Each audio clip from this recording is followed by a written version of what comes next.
Tarde con 18 minutos, ya se encuentra vía Zoom la doctora Mariana Zainos, médico especialista en patologías cardiometabólicas y COVID-19.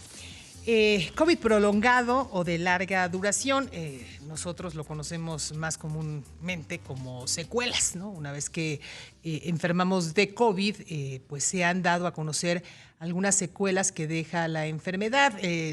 Los primeros casos derivados de SARS-CoV-2 Delta, o por la variante Delta, pues se conoció temas de afecciones pulmonares, miocarditis, algunos problemas de riñón, otros más que estaban perdiendo el cabello, temas del sistema nervioso, y así poco a poco se han ido conociendo diferentes secuelas que deja la enfermedad a lo largo ya de estos 2 años, un poco más de 2 años de la emergencia sanitaria. Pero para conocer más acerca precisamente, ya le decía, de todo lo que pues, nos está dejando el COVID a su paso, está ya vía Zoom la doctora Mariana. Doctora, ¿cómo está? Muy buenas tardes.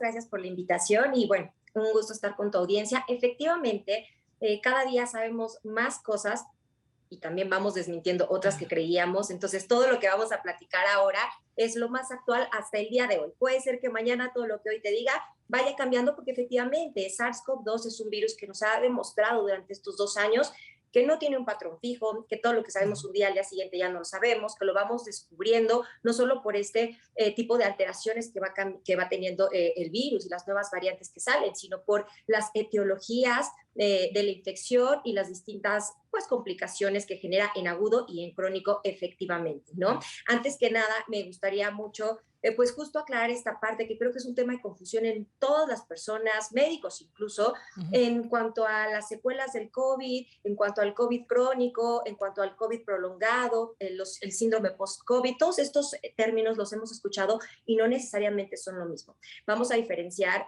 antes que nada, SARS-CoV-2 va a ser el virus como tal, o coronavirus también lo podemos ver popularmente, y la enfermedad será COVID-19.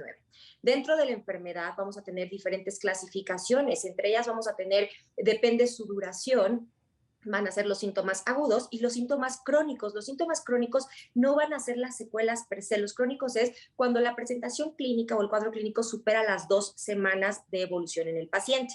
Y un tercero, que es el que hemos venido descubriendo durante el último año principalmente, y digo el último año porque es el tiempo que hemos tenido de empezarlo a investigar, es el síndrome post-COVID, COVID prolongado o las famosas secuelas del COVID. Esas 3 sí se puede, digamos, escuchar con el mismo término. Otra clasificación importante, y esto lo digo como una antesala para que podamos entender lo siguiente respecto a estas complicaciones, es cómo vamos a dividir el COVID ya en la enfermedad, el COVID-19. Va a ser un COVID asintomático, luego viene la presentación leve, la presentación moderada, y la presentación grave y por supuesto la presentación crítica. ¿Cuál va a ser la diferencia? Asintomático. Muchos de estos pacientes es por hallazgo, por analítica salen positivos o tuvieron un pequeño, no sé, síntoma, te voy a inventar, picor de garganta, solo un día, no supieron más y por hallazgo sabemos que no solo son portadores, sino que desarrollaron la enfermedad, pero prácticamente asintomática. La leve es el 80% de la población, la enfermedad se va a autolimitar,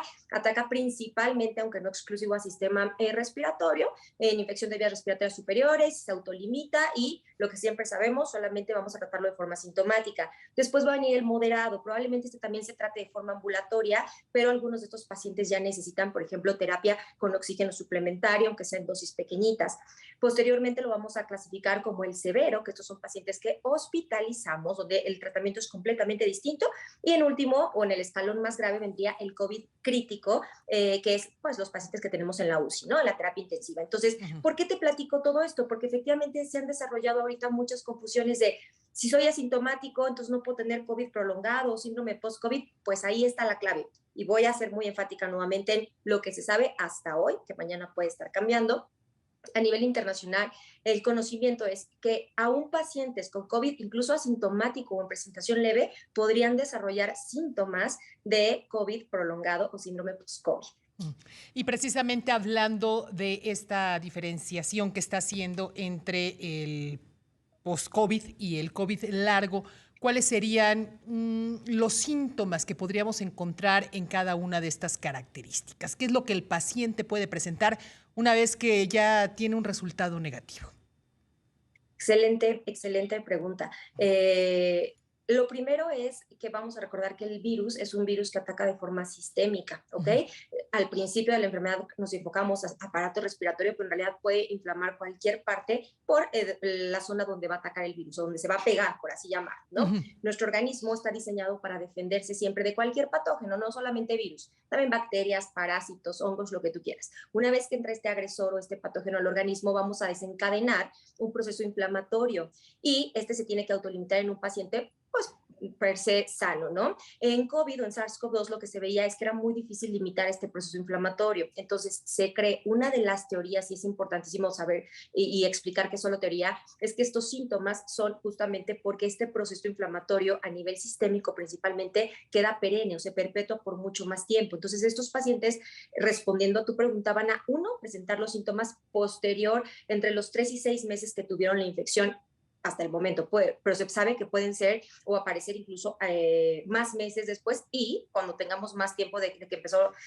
pues esta infección a nivel mundial, probablemente en años. Estos síntomas, como es un sistema, como lo platico, que va a ser, perdón, una inflamación sistémica, como lo platico, puede aparecer en el aparato circulatorio, es decir, cardiovascular, respiratorio, dermatológico, hematológico, etcétera. Pero uno en el que me voy a enfocar hoy, porque es el que me preguntaron al inicio, cuando me invitaron a dar esta plática, es uno que se escucha muy frecuente. De hecho, es el más frecuente que estamos viendo en el síndrome post-COVID, que es el gastrointestinal. Si Ujú. bien no se tienen estudios amplios al respecto, ni se pueden comprobar las teorías, es de los que más síntomas presentan los pacientes. ¿Y cuáles serían estos? Para enfocarme un poquito, porque cada uno de los aparatos y sistemas que se ven dañados, tanto en COVID agudo como en prolongado y en síndrome post-COVID, es amplio, o sea, nos podríamos llevar una hora platicando de cada uno, pero me voy a enfocar un poquito al gastrointestinal, que es el más común actualmente lo que estamos viendo.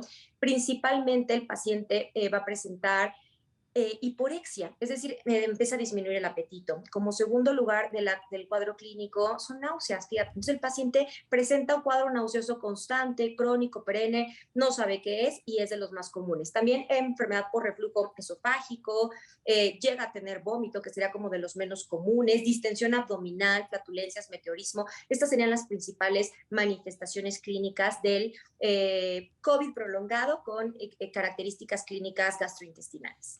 Y esto puede prolongarse, entonces me dice, incluso hasta 6 meses.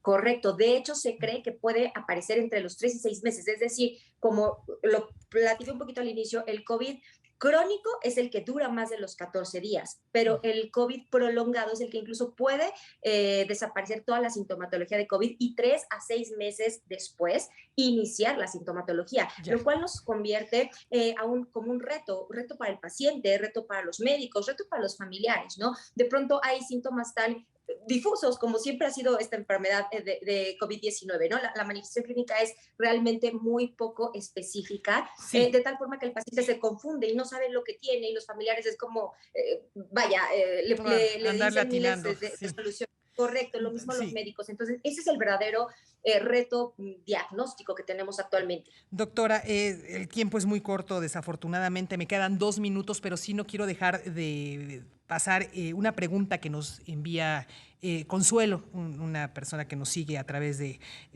las diferentes plataformas de Grupo Imagen. Y ella nos decía que si usted nos pudiera comentar cómo tratar la tos post-COVID por mucosa. No sé si hay algún tratamiento al respecto o qué es lo que se debe de hacer. Bueno, cuando la tos, me encanta la pregunta, cuando la tos ya es crónica, ya pasó los meses, es importantísimo, aunque no tuviera tos, incluso una radiografía, estudio de imagen, si están las posibilidades, tomografía durante la enfermedad y obviamente post la enfermedad, acudir a los especialistas, en este caso que sería internista, neumólogo, también lo podría ver un otorrino, porque tiene diferentes etiologías. Por lo general la tos es la manifestación última que se va a ir porque estamos expectorando, sacando y no necesariamente la enfermedad está activa. Entonces hay diferentes tratamientos, desde obviamente Sí. expectorantes, vaporizaciones, hasta medicamentos obviamente antiinflamatorios, esteroideos, etc, etc. Es muy amplio el tratamiento. Entonces, valdría mucho la pena que si es persistente y es muy molesta, se tenga una valoración médica, porque el diagnóstico de la etiología, es decir, de la causa, puede variar mucho, puede ser desde lo más sencillo hasta alguna complicación inflamatoria crónica y el tratamiento sería distinto. Pero como dice, doctor, aquí lo importante, ya sea tos, sea un tema de vías respiratorias, sea un problema metabólico, de gastrointestinal, hay que acudir con los especialistas, no hay que recetarnos ni que porque la vecina, la comadre, la amiga nos dijo que el tecito, que la pastillita, no, eso no. Estamos hablando de un virus de cuidado, como es el SARS-CoV-2, y por lo tanto los especialistas son los que nos deben de, pues, acompañar y dirigir en este camino. Así es. Mejor dicho, imposible. Mucho cuidado con los antibióticos. Eso sí, en este segundito no puedo dejar pasarlo. Se siguen autorrecetando antibióticos y eso, además de que no tiene ningún favor a la salud, nos perjudica mucho, nos hace resistencia a los antibióticos y también está dañando la microbiota, que es una de las causas principales por las que tenemos el COVID prolongado con manifestación gastrointestinal. Entonces, ojo con los antibióticos, por favor. Perfecto, doctora, rápidamente, 30 segundos, ¿alguna red social? Sí, en Instagram me pueden encontrar como dra.marianasainos y también en Twitter con el mismo nombre y en Facebook también. Perfecto, pues yo le agradezco, doctora, esta conversación y pues pendientes, ¿no? Porque los casos todavía. Al contrario, gracias por la invitación y que tengan excelente tarde. Igualmente para usted. La doctora Mariana Zainos, médico especialista en patologías cardiometabólicas y COVID-19. Hacemos una pausa.